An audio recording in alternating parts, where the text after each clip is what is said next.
Hello retro gamers and welcome to another video where I fix something. Today's video we will be looking at a Game Boy DMG, which is the original Game Boy model from 1989. The reason I am choosing to fix this one today is because even though I own several other Game Boys, different variants, I don't actually own the original. And looking on eBay at the time of filming this video, a working model goes for about $70 Australian, so I wasn't really keen to pay that much for something I didn't really need, so I thought buying a broken model would be a good in-between. So searching around, I managed to find a guy on eBay in Japan who was selling loads of different broken Game Boys. However, the reason that they were broken or not working was never listed, so it was a bit of a potluck. However, I just chose one that appeared to be in good cosmetic condition, like it had the screen lens and the battery cover and wasn't yellow too much. So finally I settled on one that cost about $30 total, $20 for the model itself plus $10 shipping from Japan to Australia.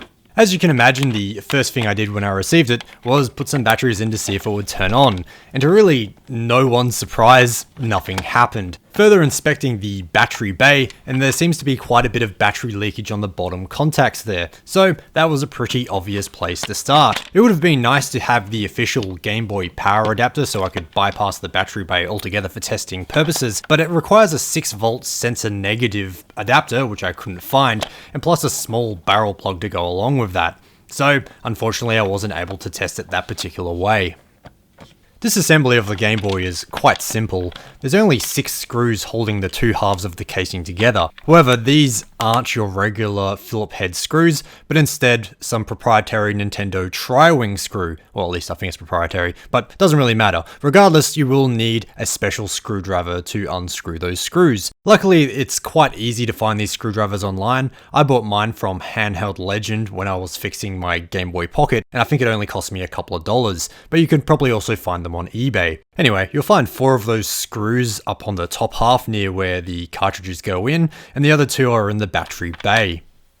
Once all the screws are out, you'll find that the Game Boy is basically in 2 halves and that there is a ribbon cable connecting the 2. Now, unlike the Game Boy Pocket where you have to pull these little tabs to remove the ribbon cable, with the Game Boy DMG you can actually just yank it right out. I would do this as carefully as you can because if you wreck either the socket or the cable itself, then it's going to be very difficult to repair, but otherwise it should be quite simple to remove it. To remove the battery contacts, you'll first have to remove the circuit board in that half of the Game Boy. There's only 4 screws to do this, and luckily they are the Phillips head screws this time around. There's 2 screws that hold in the headphone jack module, plus another 2 on the circuit board on the top. Once those are out, you can simply lift the circuit board out. Once that portion of the circuit board is removed, you'll be able to see the top bits of where the battery contacts clip in. Using a flat-headed screwdriver, you can just unclip these and push them through. I also use needle nose pliers just to pull them out. As you can see, they are quite crusty and gross looking, so this is where my old friend white vinegar came in. If you don't know, white vinegar is very good at cleaning up battery corrosion. I've done it many times in the past. So for this, since it was quite heavily coated, I just filled up a little cup full of the white vinegar and then dropped the contacts right in, leaving them for about half an hour. After letting them soak for a bit, I then gave them a bit of a scrub with a toothbrush. I also scrubbed the inside of the battery bay as there was quite a bit of residue just in there as well. It should be noted that I didn't clean the contacts on the other side of the battery bay as these didn't seem to have any corrosion on them. Luckily, all the battery corrosion went one way. Once I was happy that everything was dry enough, I roughly reassembled it and put the batteries back in. To my delight, it turned on. However, this presented another problem. On the screen, there were vertical lines, both on the left and right hand side. So I had a bit of a think about what could be causing this and figured that it could be the ribbon cable, as I've encountered a similar problem on Sega Game Gears. So the first thing I did, thinking that it would be the obvious fix, was clean the ribbon cable using isopropyl alcohol. While this could ultimately do no harm, it didn't fix the problem, and I had to turn to Google to figure out what the issue was. Luckily for me, this seems to be quite a common problem. I was right about the ribbon cable, but I was cleaning it in the wrong spot.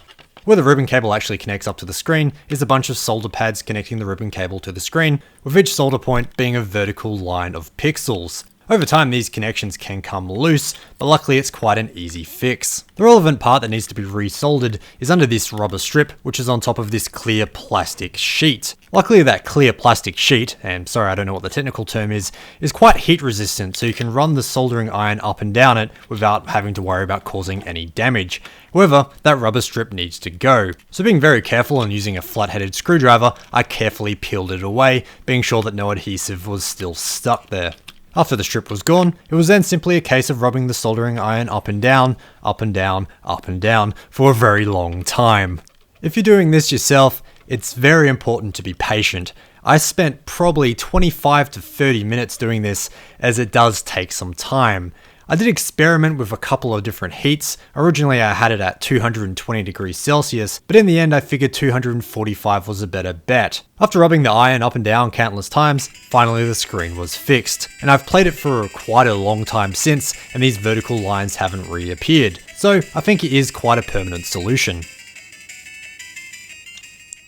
With the Game Boy now in a physical working condition, I decided it was time to give it a bit of a clean. While it was in pretty decent shape cosmetically, apart from a few bumps on the bottom right corner, it was quite filthy. So with the first half I removed all the buttons, and then I proceeded to remove the circuit board from the second half again. This time I also removed the metal shielding from the cartridge bay, although I left the contacts in. To begin, I started scrubbing it with isopropyl alcohol. However, the results of this weren't that great. It was good for areas of the Game Boy where there were little crevices and there was all muck and shit stuck in there, but for all the dirt and stuff that was actually on the face, isopropyl alcohol didn't really do that much. However, it worked a treat for the buttons as well as the button contacts, so if you're doing a very similar repair, isopropyl alcohol is definitely recommended for that. It was also during this stage that the lens for the screen fell off. This is quite a common problem for Game Boys, and replacement lenses are actually quite easy to find online these days, as well as being quite cheap. However, this one was in quite good cosmetic condition, it's just the adhesive had unstuck after years and years and years. So I decided to retain it and glue it back on somehow. Before I was going to do that though, I did have to remove the old adhesive. Googling around online, and a few people did recommend acetone or nail polish remover, although others advised against that, saying it did eat into the plastic. So at the end of the day I just found a big flat-headed screwdriver and just started scraping it off. This is probably not the most ideal solution though, as it did scrape off bits of the plastic as well, but this isn't such a huge issue as it will be under the actual lens. And really, I didn't go too mad with this as it will all be covered up, but the goal here was to remove as much as I possibly could. With that done, I decided to give all the individual components of the case a good scrub in the sink. There's nothing special going on here, it's really the same as washing dishes. I just had a sink full of hot soapy water, plus another sink full of cold clear water, and then of course a drying tray. Using a small brush, I just scrubbed and scrubbed and scrubbed, and I scrubbed until I could scrub no more. At the end of the day, I didn't get out all the grime and ingrained dirt that was there, but I'm actually quite happy with how it looks. From a distance, it looks quite presentable. And honestly, saying that probably is a bit too harsh on my efforts. I'm actually really happy with how this turned out. As I'm doing this voice track, I'm actually holding the Game Boy in my hand and turning it over, and it actually looks really good. There were some areas where it was quite dirty, there were certain pockets here and there, and while you can still kind of see those areas, you have to know they're there to find them. But we're not finished yet. We still have to re-glue the screen lens back onto the front side of the case.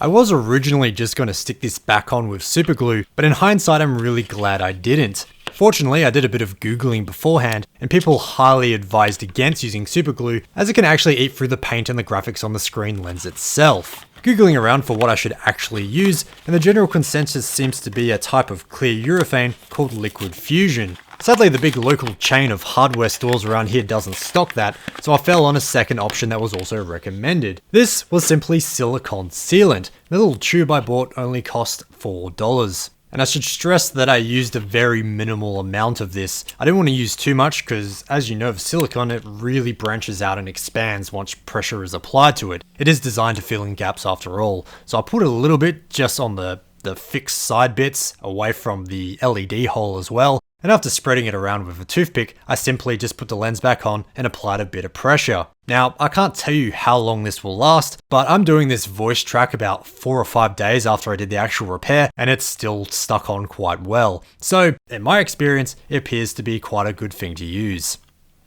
With all that done, I put everything back together in basically the reverse order as it was to pull everything apart, as you can imagine, and put it all back together and played a very long session of Tetris. And I'm happy to report that there's no problems. The speaker and the screen work fine, and the little lens hasn't popped off. While I probably won't be using this too much as I mostly use my Super Game Boy to record footage, it is a nice showpiece. And I don't think you can be a true Nintendo or Game Boy fan without having the original beefy DMG model. Simply, it's a classic and it looks really well on the shelf.